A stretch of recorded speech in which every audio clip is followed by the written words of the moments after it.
Hey everybody, welcome to another episode of Exploring the Wine Glass's Allure of the Pour.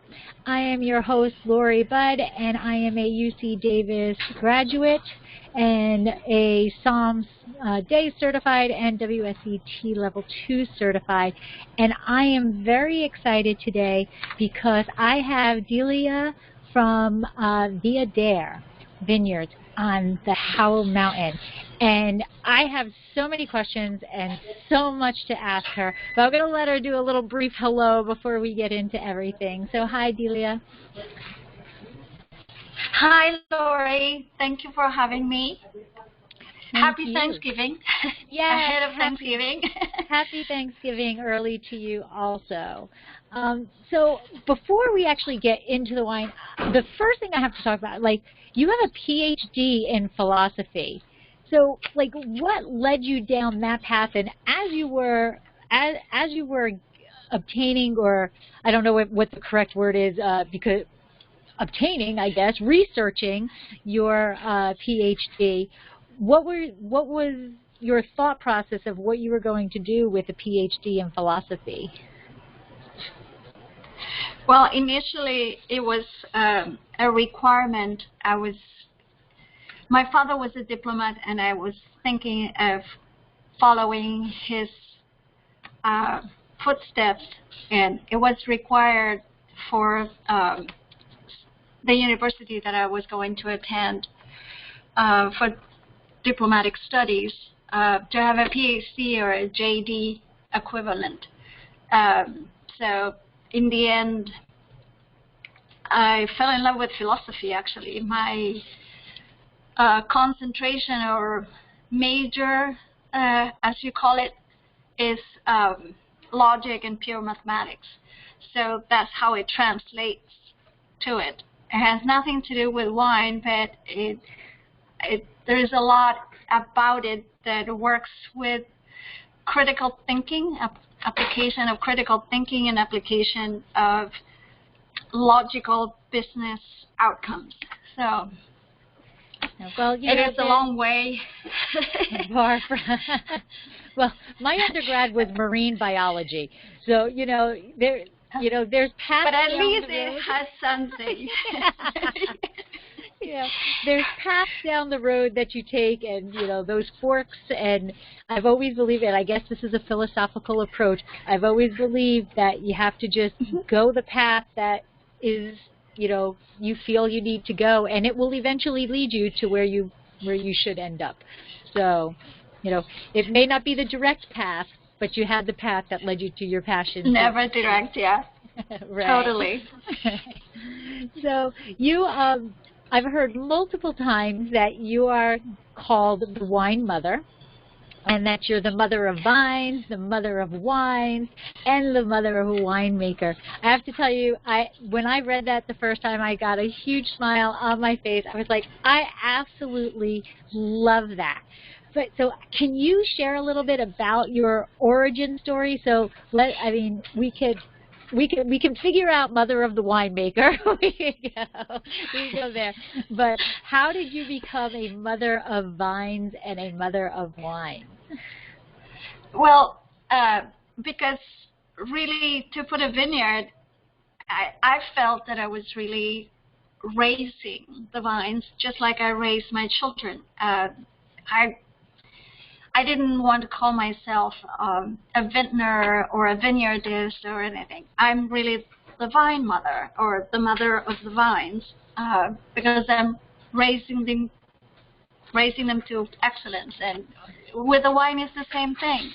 I think there is a lot that we do that is kind of that nurturing side of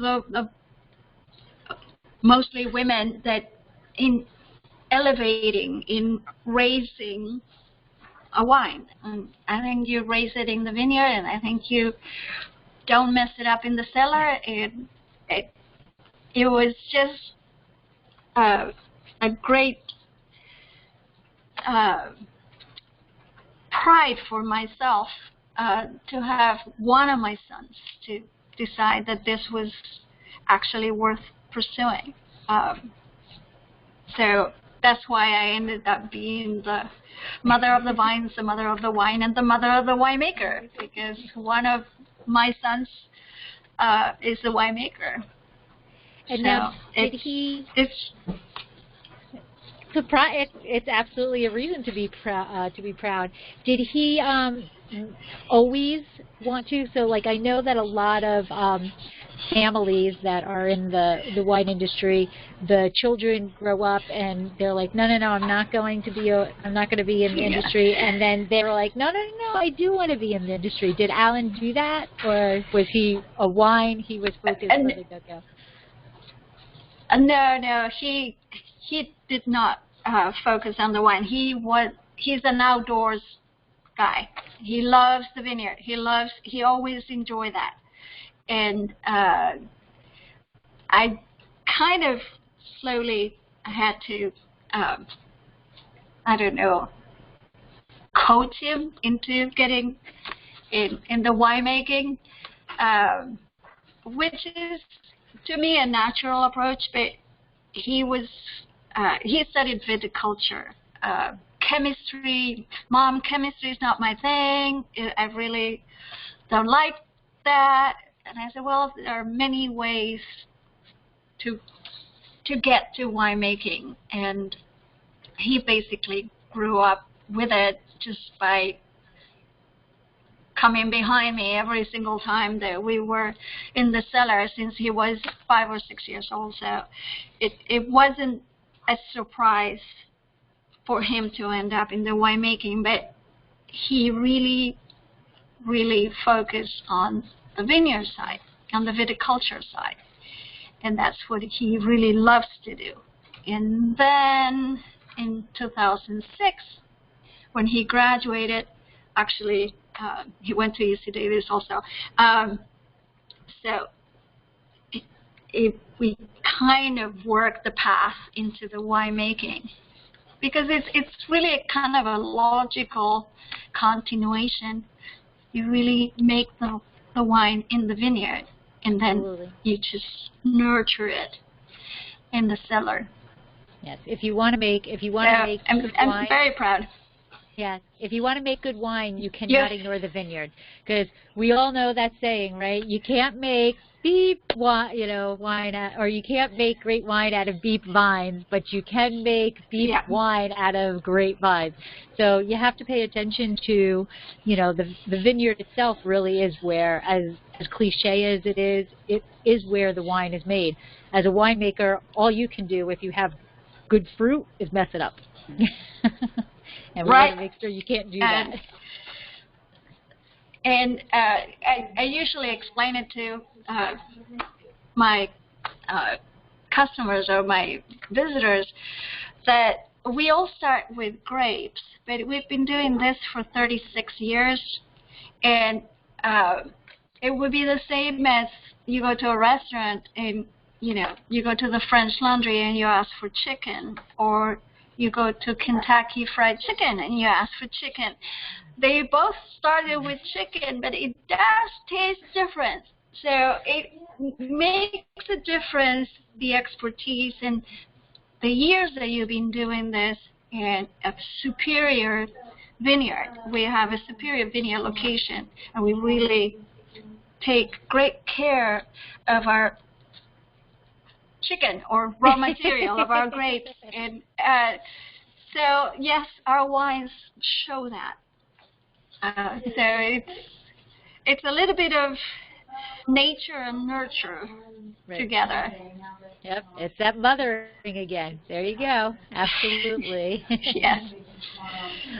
So let's talk about how Viader started. So in 1986, you just purchased land on Howell Mountain and planted 30 acres. So one, how do you just come across 30 acres on Howell Mountain? Well, it's almost 100 acres, and I didn't come across. It was initially was offered to my father, and it was offered as a residence location because of the view. And I was the one that came with the idea that perhaps it would be really appropriate, because I had friends that were in the wine business very close by that were really, I thought it was a fascinating thing. I didn't know anything about winemaking, but I knew about good wines. And I proposed to my father that we could put a vineyard. And he goes, after all the money I poured into your education, all you want to become is a farmer? Because to him, it really was not appropriate continuation for his only daughter. He didn't think it was professional enough. And I said, I can make it, Dad. I can make a business. I can really create a living, and it will be ideal. You know, I was a single mom. I still are a single mom, and had all my kids with me. And to me, it was the perfect location, just to have them with me in the vineyard, in the cellar. They were always with me. That's why it wasn't a surprise that one of them at least had an interest in wine. But my dad says, okay, show me the business plans. Show me how you're going to do it. How long am I going to be on the note, you know, when I'm coming off the note? So I think that was really critical in making sure that I had something thought out and a plan to follow. And I asked for, you know, the time to production, and I asked the time after production. So I asked him for like a 10-year note. And I actually came through to a T and paid back and with interest. And he still didn't think that it was good enough, that I could have done so much better. With my mom, it was different, because every time if I came in the cover of a magazine, then I would send it to my mom, and my mom would say, oh, look, this is my daughter in the cover of the Wine Spectator. For my dad, if anybody would ask him, what is it that your daughter is doing? It would, oh, she's a farmer. So it wasn't really enough for him as a profession to be a winemaker. But I said, the kids are happy. They're growing close to nature. I'm with them 24/7. So this is an ideal place for a child to grow. So I thought, never look back. And everybody came out all right.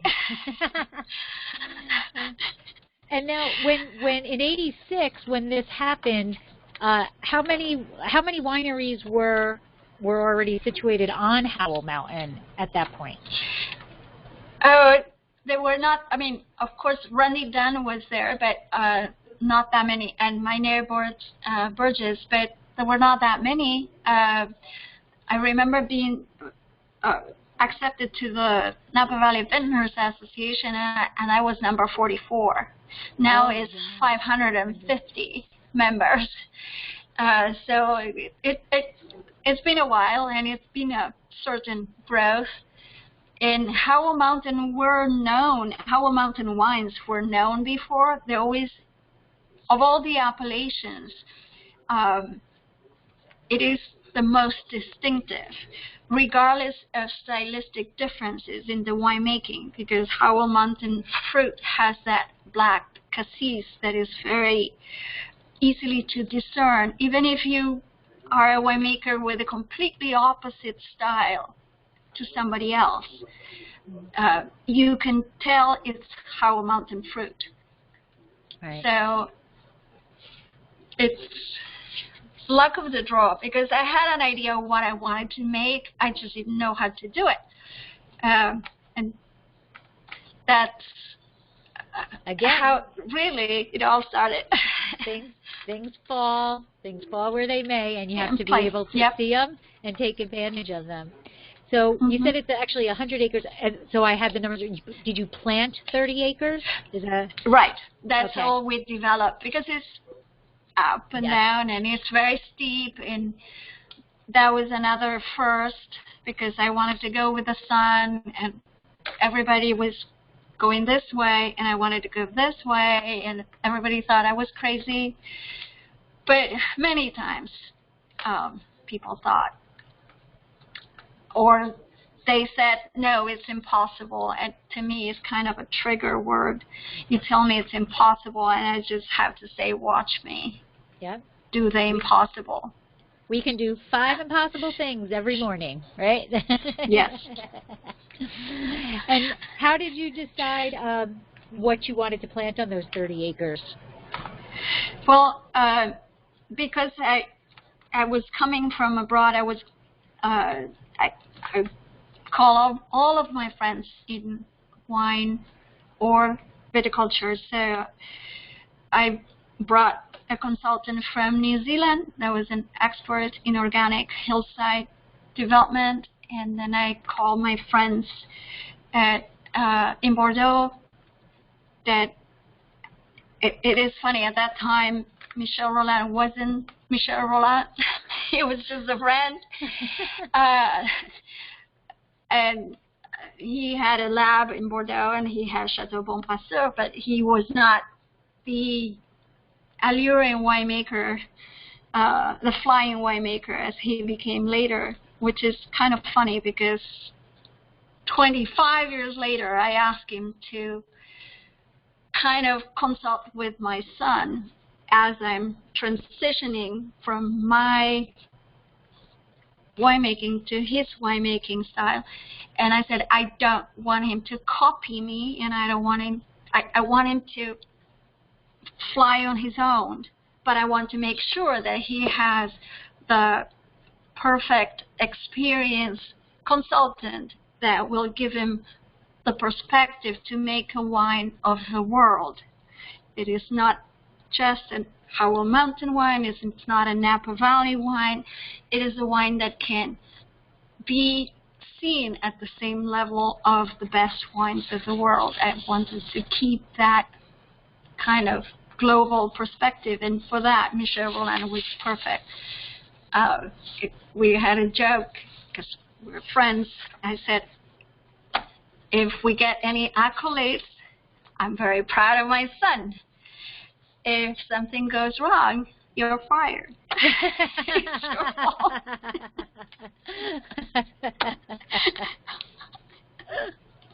That's awesome.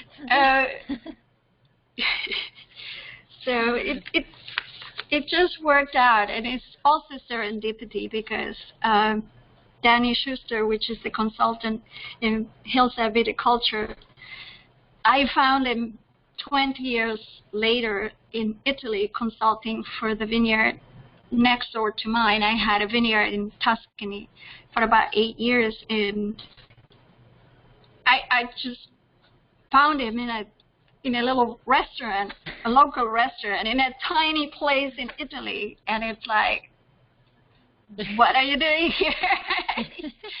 And it's kind of serendipity all around. Very interesting world, a big family of wine. Yes, it absolutely is. So now you had started to mention, Howell Mountain is very distinct, and it was like it's like the first sub-appellation of Napa Valley. So in order to be a sub-appellation, there needs to be something very distinct and different. So let's go a little bit further into what that distinction is. You talked about that the flavor, but what about the soil? And that's really a distinctive feature of Howell Mountain also. It is a distinctive feature, because we maybe have about 8 inches of topsoil. There is no soil. It is just rock. And then below that, more rock. And below that, more rock. Rock, rock, rock, rock. We don't have We have perhaps a little bit of sandy loam. That's about as much as what we can call soil in existence. Our entire winery is built underground. So when we were building the cellar, so to speak, we were seeing in many areas the same thing that we were seeing in some areas of the vineyard, that we needed to use dynamite. And at that time we could use dynamite because it's just sheer rock. And it's a very hard rock. The term is rhyolite, which is almost as hard as the granite. And there wasn't any hydraulic hammer that could crack it. So dynamite was needed in many parts. And while we were excavating, we could also see in the parts that we were closing in, about 35 feet down, the dangling roots of the vines. So it's wow. You can see them growing out of the rock. It's that intense of a stress for the vine. It's very, very rocky, volcanic rock.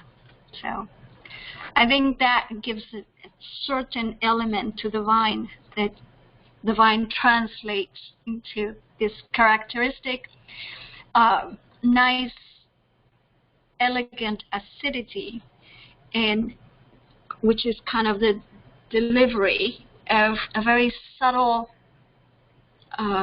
tannin profile that really fills your mouth without poking. It's round because it really feels round in your palate. There are no poking elements that bite. So that is very characteristic of our wines, and in particularly of Howell Mountain wines that are done in this fashion. So I think I started the emphasis on Cabernet Franc because I found that Cabernet Franc in this soil does so well, and it really gives a lot of floral elements that make it so much supple, so much subtle in the palate that you really want to have a second sip and perhaps another third, perhaps, like you were saying, you know. It has to be inviting, because wine, it's really about pleasure and about enjoyment. Shouldn't be something intellectual, and shouldn't be something that you have to like. No, it just comes in waves and seduces you in a way. Absolutely. And so, do you?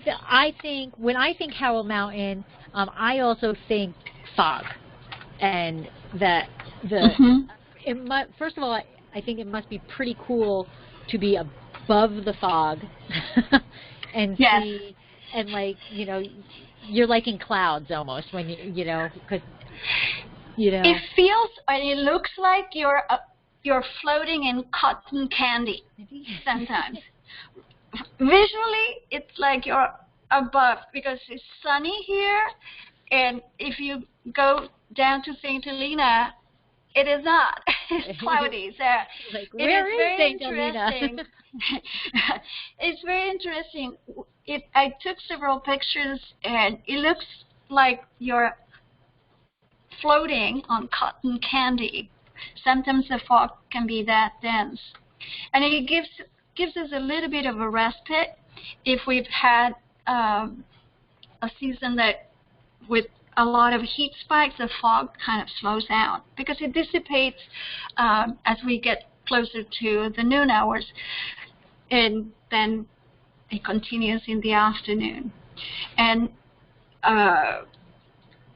we have such a rocky soil that we planted the vines closer to the rock, so they're not as tall. And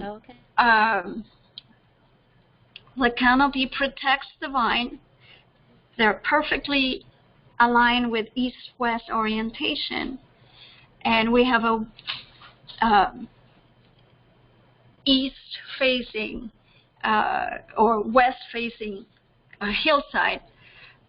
So by putting the vines in that direction, at the noon hours, which are the hottest hours, the canopy, it's really above the bunch of grapes, and it keeps them cool and it keeps them protected. So we don't have what they call a morning side or an afternoon side that can get a little bit overcooked, but also we're closer to the ground. So after the sun sets, the volcanic rock releases all that trapped heat. So we get, even after sunset, an extra hour or two of maturation that continues throughout the season, and that really gets us ahead of the rest of Howell Mountain because of the exposure and because of the angle of exposure and because it's closer to the rock. It's something that has been proven very beneficial because we always are done harvesting before any conception of rain coming in and ruining the harvest. So it's very important for us. And that direction also, if you're in that east-west situation and at noon where typically the sun is at its brightest, if it's right above it, you're protecting your fruit. And if you're doing Cab and Cab Franc, you don't want that overly pyrazine, and those you're protecting yourself from that pyrazine production also. Yes, you won't find anything kind of greenish or non totally mature, ripe fruit. Okay. So and that's. It's got to also that fog also. Even though you're saying you're harvesting before everybody else, it's got to help that intensity, allowing that fruit to truly ripen, not just sugar but everything, because the fog is protecting it. It slows down a little bit because we have the heaviest fog in the middle of summer. So around August, right before harvest, you really need to slow it down, and it helps us get our at least 180 days to full maturity. But yet, it's rare the years in which we harvest late, which is for us in October. We usually harvest very early in September, which used to be kind of a problem because in Italy I would harvest at the same time. Oh, tough to be a little tough to be a gold person. It was interesting because I was harvesting the whole month, basically, of September with a plane ride and 9 hours difference. So I don't know how I did it. I was chronically sleep deprived for a whole month, but it was fun. So down in the valley, they're starting, I'm assuming that their bud break, the flowering, all of that is actually earlier than you, is it? Yes, it's not so much the bud break or the flowering. It's towards the end of the season is when we start kind of slowing down. It depends on the variety, but Cabernet Franc comes first always. and then Cabernet, and then Malbec, and then last Petit Verdot. But we also have an interesting Syrah, which is the kind of secret ingredient in the Black Label. Well, I think that that's a beautiful introduction to bring a glass up and let's talk. So what we are drinking today is your Black Label, okay? The Viader, and it is 56% Cabernet Sauvignon, 23% Syrah, 12% Malbec, and 9% of my beloved and favorite Cabernet Franc. So tell us about, and I'm sorry, it is 2017. So it's the current release, and it is absolutely beautiful. I mean, it is beautiful. You tasted it. It is very savory. It's very, the acidity just hits it right, where it really. I actually, when you bring it up to your nose, I would think it's more Syrah than 23%. I think the Syrah plays a nice little balance, or like peeking over the fence or something. But it's not overly bacony, and it's not overly Syrah-y, I would say. If you didn't know it's there, you would just, it's a hint. Right. Just peeking over the fence to let you know it's there. It's there, but the funny thing, my son came out with this blend, and he uses the Malbec, actually, which is from an Argentine clone. He uses it 12% and sometimes 7% and sometimes it's a really small percent. He calls it the pinch of salt that makes everything taste better. And actually, it's very unusual, but it keeps it all together. Malbec kind of holds it together. Blankets everything, brings it together. It. Because the Cabernet is a mountain Cabernet, and it could be much more intense if you didn't have the other elements. But if you put it all together with the right acidity, it just smooths everything and makes it very, very savory, a very interesting wine. And the other thing that I think, and you had kind of brought it up a little bit, even though it's a cab, right?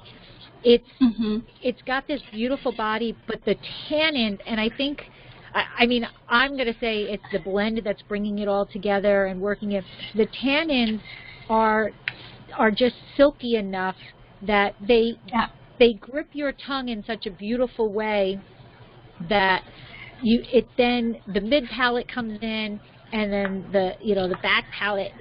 If you actually sit and think, which honestly it's tough to do because it's so good you just really want another sip, but if you actually sit down to analyze the palate of it, there's so many layers to this, and that's the whole idea. Right. Each time you sip it, you get a little bit different. It's like watching your favorite old movie, and every time you watch it, you're like, oh, I missed that last time, or oh, I missed that, you know? Yes. It is exactly the intention, because on your second or third or fourth sip, you may find some almost Indian spices there. I mean, it's so interesting that it doesn't all come at once. It comes in layers, and that's the beauty of it, because it doesn't overwhelm your palate, and it doesn't grip. It just gently, it's like the background. Yeah, it's just like the background music. that makes the whole dinner or meal or whatever, it makes you more relaxed. It makes you more at ease.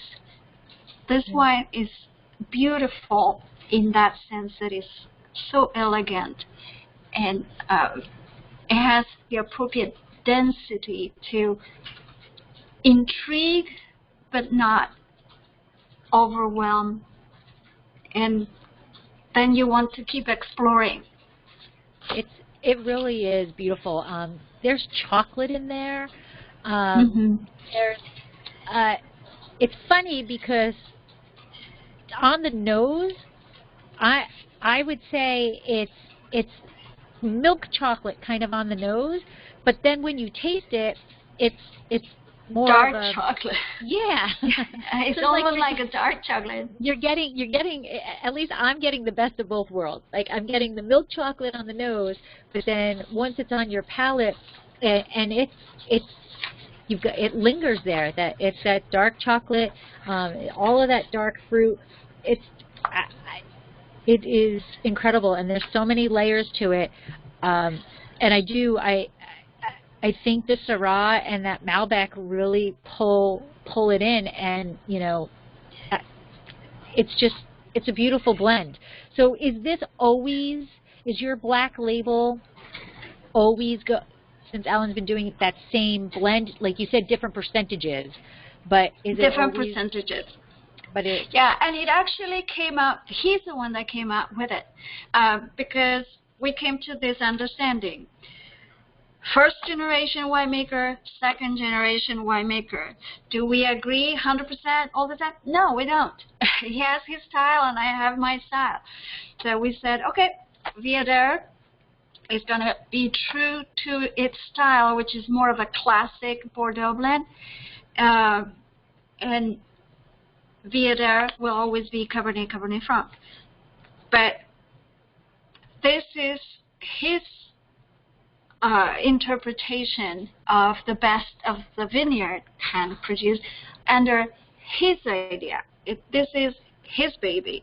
He created this blend, and he decided to go non-traditional Bordeaux because he wanted Cabernet and Syrah, but then he wanted Malbec in it, and then it was okay, and I need to add a little bit of this or that.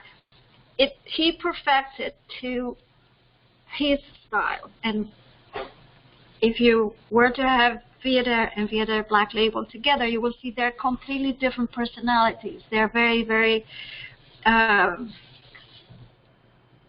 easy to discern when you have them side to side. One is the wine that it will really improve with decades and will always be pleasant, but it's more of a classic wine.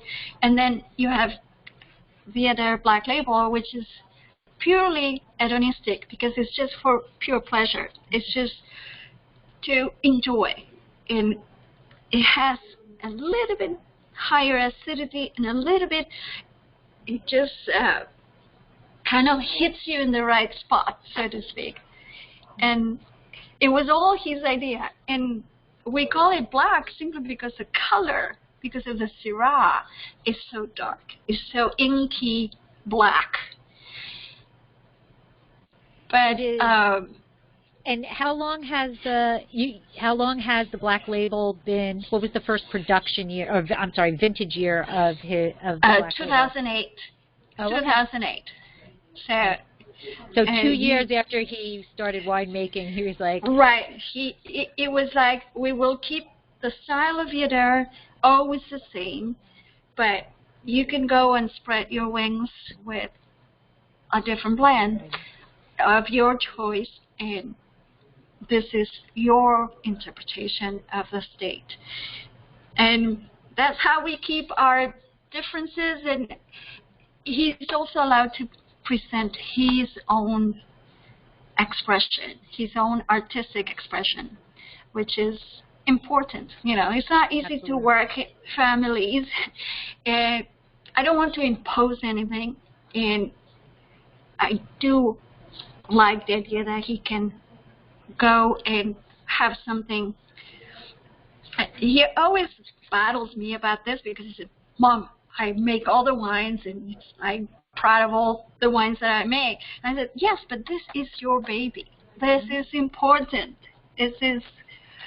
It's like, well, I don't pay attention more to that one than the other ones. And it's like, but this is your creation. This is how you express your interpretation of the state. So that's how we keep it. Each one can have its say, and it is interesting at the same time. So there's, on the tech sheet, it says there's 425 cases of the black label produced. How many cases is your production total? The total production is 2,500 of all the 4 wines that we make. But it really depends on the vintage. 2017 we were a little bit more selective than usual. And usually we would do around 750 cases. We couldn't. So it's only 425, but it's usually it's about 750 cases. It's not a huge production. We're really very, very small. So I want to get into climate change a little and how horrible it's been, and especially on the Howell Mountain. But before I get that, because I started going down the climate change rabbit hole, and I read that you actually had a vintage, your 2003 vintage was destroyed by an arsonist. Went up in smoke. Yeah. Yes. I was like, oh my God. Fire follows me. What? Just briefly, why would somebody decide? I mean, I don't understand arson at all, but why your wine? What?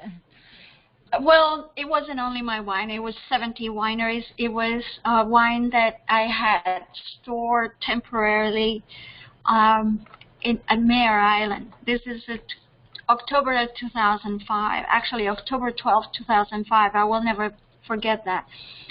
And the arsonist, it's Mark Anderson, and he's still in jail.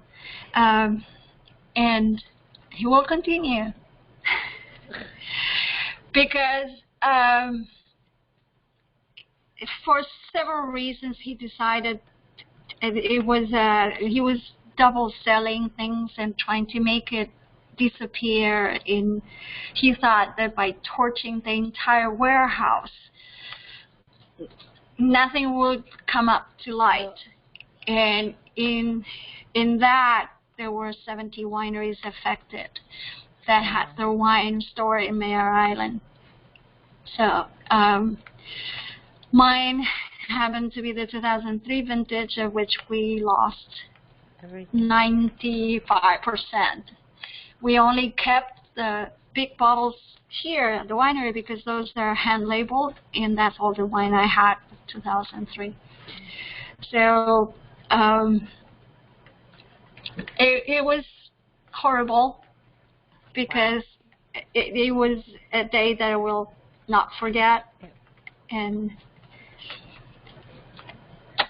that's insane. Then going back the rabbit hole, the rabbit hole of climate change is something that we've always been aware. We're farmers. We see the climate getting more extreme, and we're looking and we're experimenting with different varieties.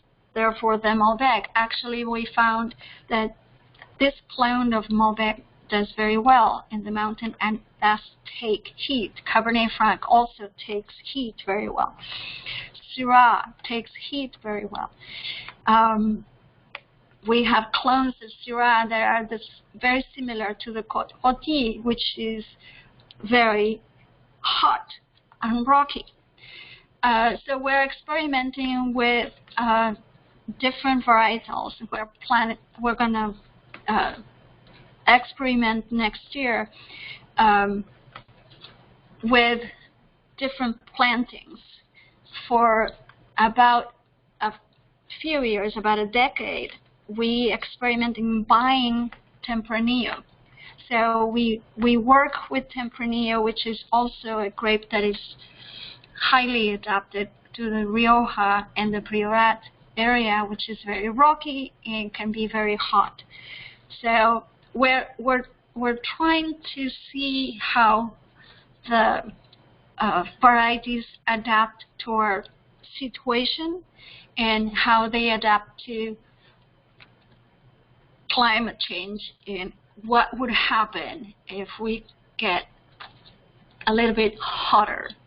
And we're looking at Touriga Nacional, Portuguese grapes that could perhaps adapt again to climate change. We're trying to see what will be a better suit in terms of grape variety that will produce something of quality, but that will take on the climate change. You know, we're farmers, we see it, but we also have a long-term view. This is not happening tomorrow. We have to plan for the next 5 years, 10 years, 15 years, 20 years ahead. To that effect, you know, just like I had my son following me, my grandchildren love to follow in the cellar and take grape samples, particularly closer to harvest, because the grapes are very, very sweet. So we try to kind of not coach them, but educate them into something that is in sync with nature and in sync with the environment and in sync with the cycles of nature, and something that you prepare and try to put forward your best foot forward.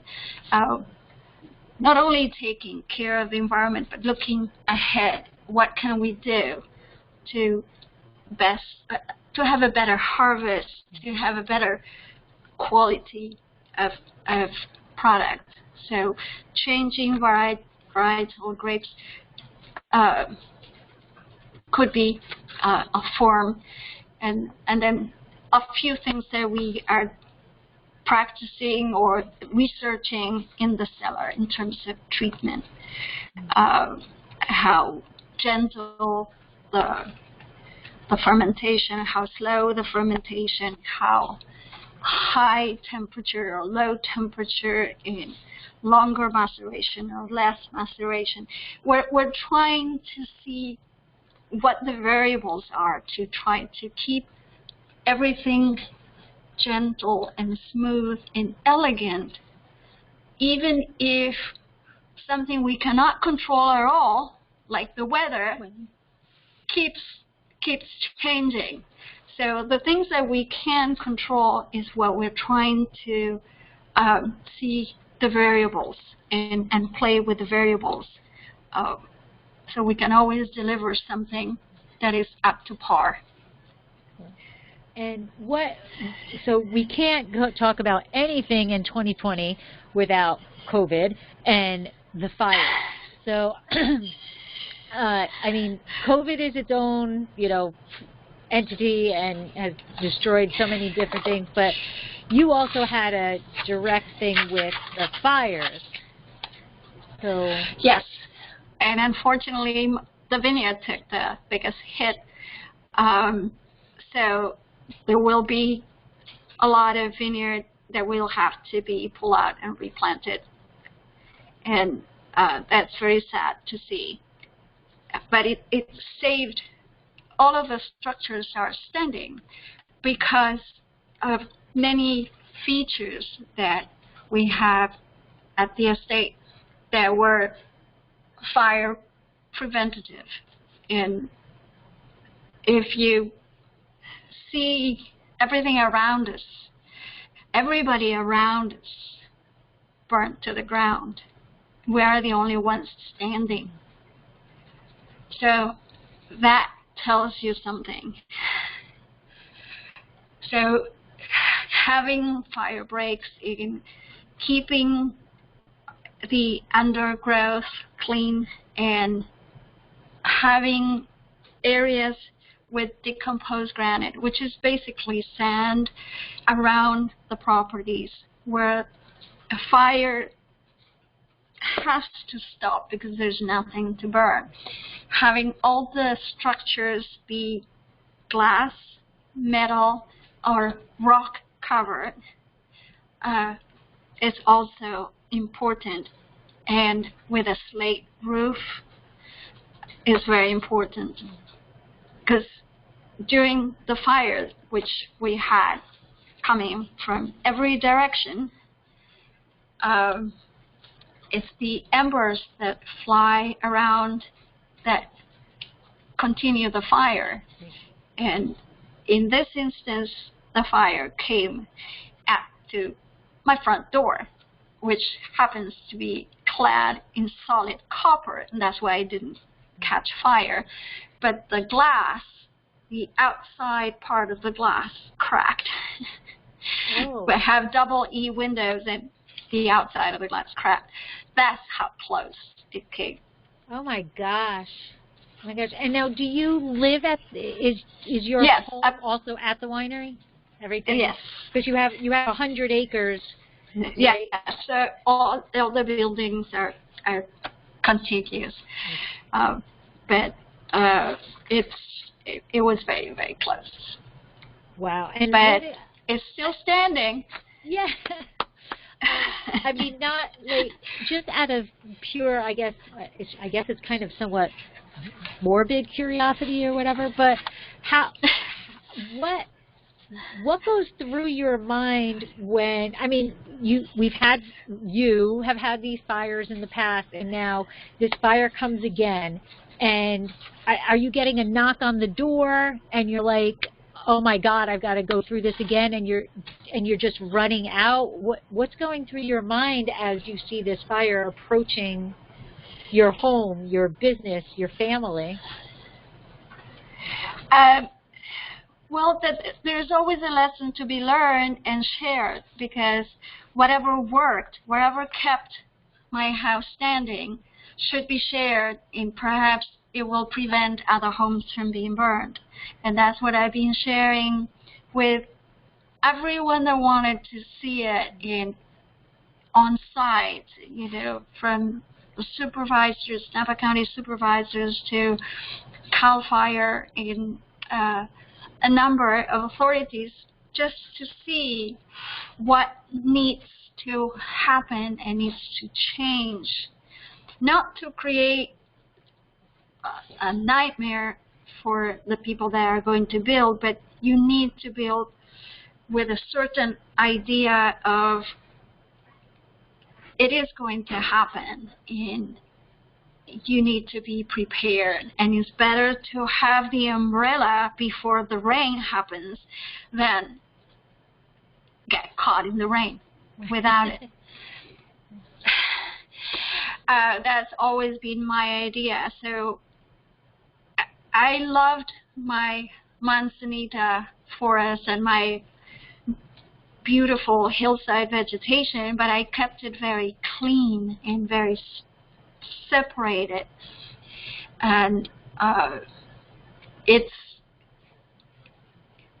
is a pity that most of my manzanitas burned, but it would have been a lot worse if we didn't have it as clean and preserved as it was. As a matter of fact, the firefighters took this as their command post, because if they lost this, they would have lost the whole city of Angwin, which is above us. And they kept the fire, tried to keep it at the canyon, and they did a fantastic job at preserving as much as they could. And we have very close for comfort pictures of the airplane dropping that pink retardant thing. So we have a lot of pink vineyard right now, bright on our vineyard. So it's just too close for comfort. But we're still here. So there's something that can be done. It's not all defeat and terrible. You can take your lesson and move on and apply it. Right. You got to learn from history or doomed to repeat. Yep. Yes, unfortunately, but yes. Some people like me have good memory, so I try to remember the lessons. So, and what about your actual 2020 harvest? It's going to be pretty small. Yeah, it's going to be pretty small because again, we're focusing on research, of which there isn't that much. But we have a unique situation in which, yes, we had picked and harvested before the fire, and because for us, the fire happened in 9/27, the glass fire, and we had already picked. We were done by September 21st.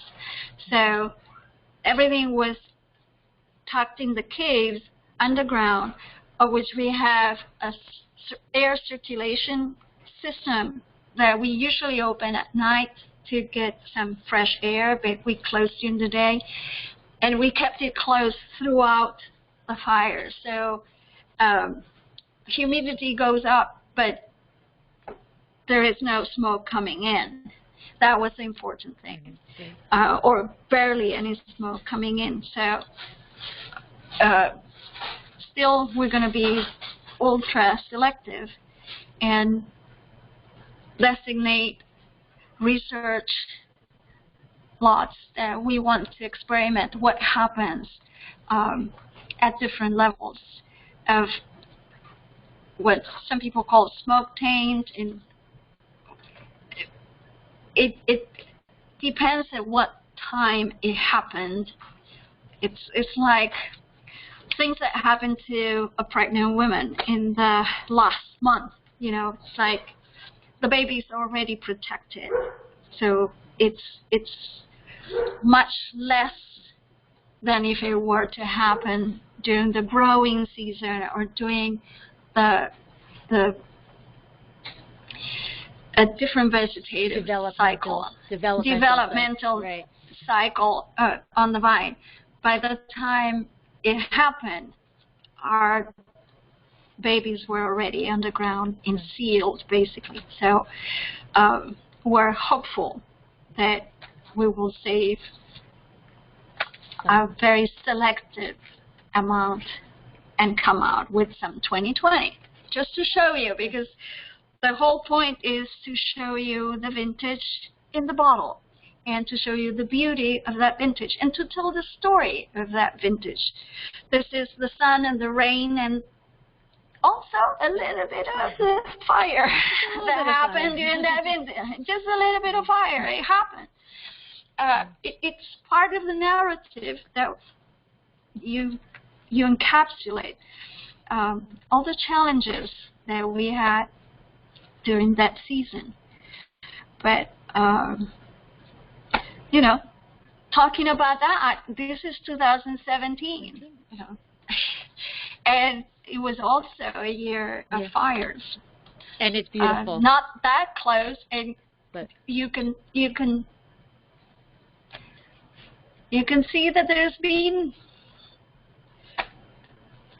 a story of that season, and this is what we can tell in the glass. Well, I want to thank you for sharing your story and for sharing this lovely bottle with me. It is a beautiful wine, and can you tell people how can they find Viader? Where do they go? What do they do? How do they support you? The best way is to visit us at our website, which is viader.com. It's VIADER, Viader.com. And that's where you can set up an appointment to come and visit. That's where you can see what we offer. If you can't come and see us, and where you probably will find the podcast in the press. It's where you get to know us a little bit more. And they can purchase there, and you are still doing tastings, yes, correct, by appointment? And we're doing tastings by appointment, and my son is an expert in Zoom tastings. By now we adapt. Yes. Yes, absolutely. And I just want to share, I don't know if you are aware, but I am the founder of Cab Franc Day, which is December 4th. So Cab Franc Day is coming up. Yes. So please go out to social media and share your love of Cab Franc on social media on December 4th, so Friday, next Friday. And awesome. I'm going to add you to the distribution list for next year for Cab Franc Day promotion. Please. But Cab Franc is very near and dear to my heart. I absolutely love it. That's what we focus on is single varietal Cab Franc. So it's all about. We have that. And the dare, our second label, we dare to do things that other people were not doing it. Because, 35 years ago when I was blending 40% of Cabernet Franc with my Viader, people were like, why are you diluting your beautiful Cabernet? And I said, I'm not diluting. I'm adding complexity and elegance. And it's funny how in one generation everything changed, and all of a sudden, they call me the Cheval Blanc of Howell Mountain. It's like, I wish I had that, but we have a dare 100% Cabernet Franc. Oh my gosh! Well, I'm going to have to get my hands on that, and I want to see it all over social media on December 4th, because I am on a one-person mission. Which it started as a one-person mission, but it's internationally recognized. I mean, it's celebrated. We went to Villeneuve to talk to them about it, and it's all more than a blending grape. That's Cab Franc Day. Cab Franc is more than a blending grape. So I would like to raise a glass virtually with you to hopefully one day see you in person and physically clink glasses. Yes. But thank you so much for sharing your story and sharing. And I am very sad for all of anybody who was affected by the fires, but I'm glad to hear that you guys are still up and going and fighting strong and learning how to live a proper life in an environment that may not be so friendly at all times. Right. I mean, it is part of being the best steward of the land is to preserve it. And you need to protect it. In order to preserve it. You need to do the right things. So, thank you. Well, thank you very much. And as this will not be out in time, but happy Thanksgiving tomorrow. Happy Thanksgiving. Same to you. Take care. Bye-bye. Thank you so much. Thank you. Thank you.